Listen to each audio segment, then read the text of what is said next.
Yo, welcome back to another Tutorial Tuesday. If this is your first time, thanks for watching. This is Tutorial Tuesday brought to you by the AIM Society.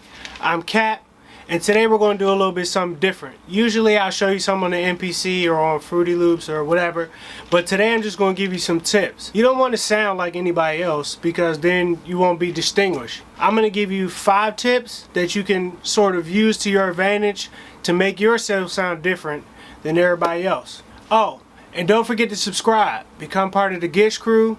Like, please leave comments. You know, any videos that you like to see. Subscribe. It really means a lot. You can help us by letting us know what you want to see. So make sure you do that. Now, let's get to it.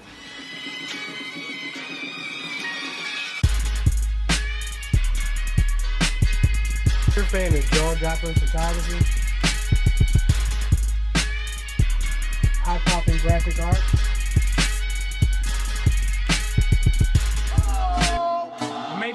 So the first tip I'm going to give you, real simple and easy. You've heard it everywhere. Everybody does it. The thing about it is everybody's unique. So a beat tag. If you throw a beat tag in your beat, that automatically will set you apart from everybody else. Everybody will recognize your beat because of your beat tag. I mean, it's the simplest, easiest way to do it, especially since a lot of beats are starting to sound very similar. It may be one of the only ways to actually distinguish your beat from other people. It doesn't have to be something that says your producer name. It could be a sound, it could be a sound effect, it could be anything. Mine specifically are a few sound bites that I found. You can hear them and you know they're mine because they sound the same every time, but they sound a little bit different depending on what the beat is. My name is Capital as a producer, so here's some of my beat tags here. His name is Capital.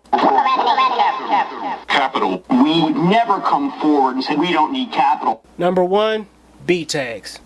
If you're a producer, you listen to other producers' beats. You break them down, you see what they use, what instruments they use, what melodies they use, and those things start to become their signature.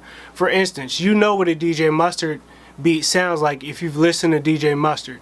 You know when a DJ Mustard song comes on without his tag even playing. Certain rises and falls and hits and certain things at certain areas in his beats, and that has become his signature. When you create a melody or a structure to your melodies so that it becomes yours and you use it repeatedly, people will start to recognize that, and that will become your signature. Number 2, sounds and melodies to set yourself apart.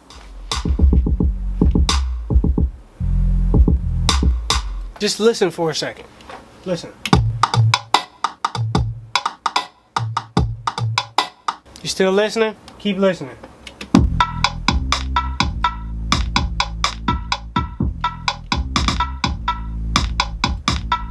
The moral of the story is drums. Drums.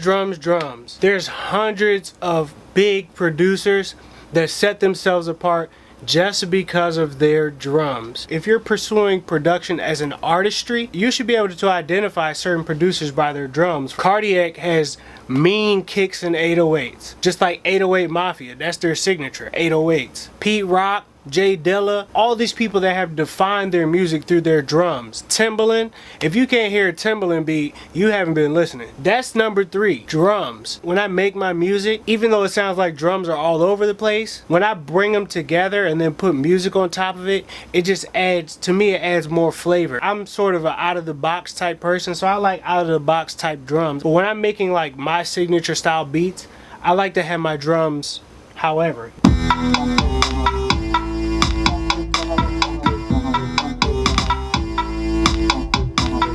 So whether you chop vinyl, whether you e-dig and chop MP3s, chopping is a part of hip hop, a part of any type of beat making in general. Build-ups and drops. All 3 of those together can help you create a signature. Knife Wonder, his chops for his samples are so specific. The same with DJ Premier, their chops are so specific. But they also add drop and sort of build-ups in there also. They add space. They add space in between their chops. Or they'll drop out a drum here or there. It's number 4, chops, drops, and build-ups. If you lace your beats with all of, with something like this every time, that can start to become your signature.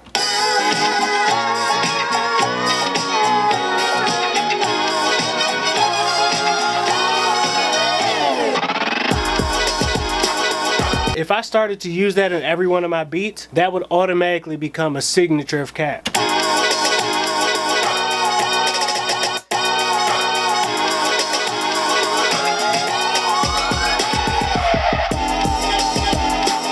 Chops, drops, and build-ups.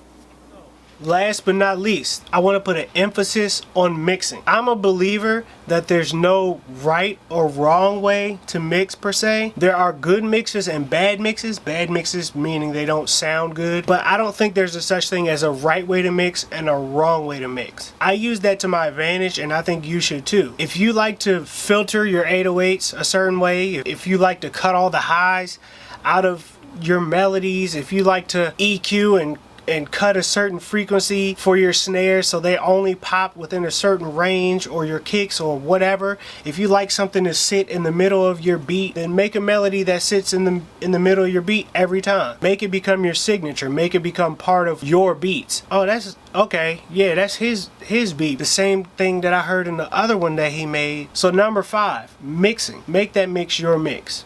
To those of you who already subscribed, thank you for joining the Gish crew. For those of you who this is your first video watching on the Aim Society channel, thank you for watching. We appreciate it. Make sure you leave a comment. Make sure you subscribe and become part of the Gish crew. Make sure you hit that like button. You know what I'm saying? Punch that joint. Make sure you leave any comments for any videos that you'd like to see in the future. And make sure you keep an ear out and your eyes open for the No Seats EP, featuring some of our artists as well as production from me and some of our other producers. Keep it humble and keep it hip hop.